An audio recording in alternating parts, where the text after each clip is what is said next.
NDA में seat बंटवारे के बाद अब राष्ट्रीय लोक मोर्चा के प्रमुख और राज्यसभा सांसद उपेंद्र कुशवाहा की प्रतिक्रिया सामने आई है।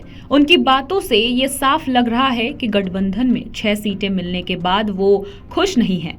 उन्होंने सोशल मीडिया पोस्ट के जरिए अपने कार्यकर्ताओं से पहले तो माफी मांगी, इसके बाद कहा कि आप सभी से क्षमा चाहता हूं।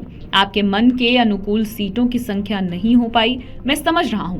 इस निर्णय से अपनी पार्टी के उम्मीदवार होने की इच्छा रखने वाले सभी साथियों सहित हजारों लाखों लोगों का मन दुखी होगा। इतना ही नहीं, इस पोस्ट के बाद उपेंद्र कुशवाहा ने शायराना अंदाज में एनडीए गठबंधन से अपनी नाराजगी भी जताई है। एक्स पर पोस्ट करते हुए लिखा कि आज बादलों ने फिर साजिश की है, जहां मेरा घर था वहीं बारिश की है।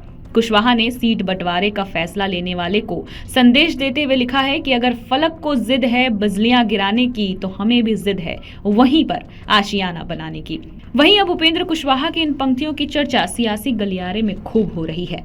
आपको बता दें कि उपेंद्र कुशवाहा ने कहा कि सीट बंटवारे की घोषणा के बाद कई घरों में खाना नहीं बना होगा, लेकिन आप सभी मेरी और पार्टी की विवशता और सीमा को बखूबी समझ रहे होंगे। किसी भी निर्णय के पीछे कुछ परिस्थितियां ऐसी होती हैं जो बाहर से दिखती हैं, लेकिन कुछ ऐसी भी होती हैं जो बाहर से नहीं दिखती हैं। हम जानते हैं कि अंदर की परिस्थितियों से अनभिज्ञता के कारण आपका मन में मेरे प्रति गुस्सा भी होगा, जो स्वाभाविक है। आपसे विनम्र आग्रह है कि आप गुस्सा को शांत होने दीजिए, फिर आप स्वयं महसूस करेंगे कि फैसला कितना उचित या अनुचित। फिर कुछ आने वाला समय बताएगा। फिलहाल इतना ही।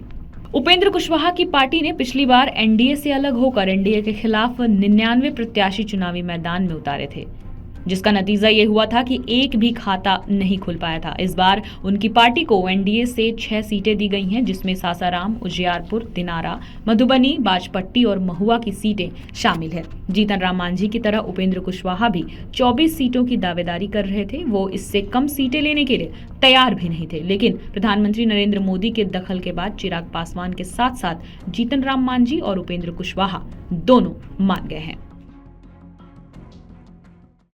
अगर आप ये वीडियो YouTube पर देख रहे हैं तो हमारे चैनल को सब्सक्राइब कर बेल आइकन दबाएं और Facebook पर देख रहे हैं तो हमारे पेज को लाइक करें।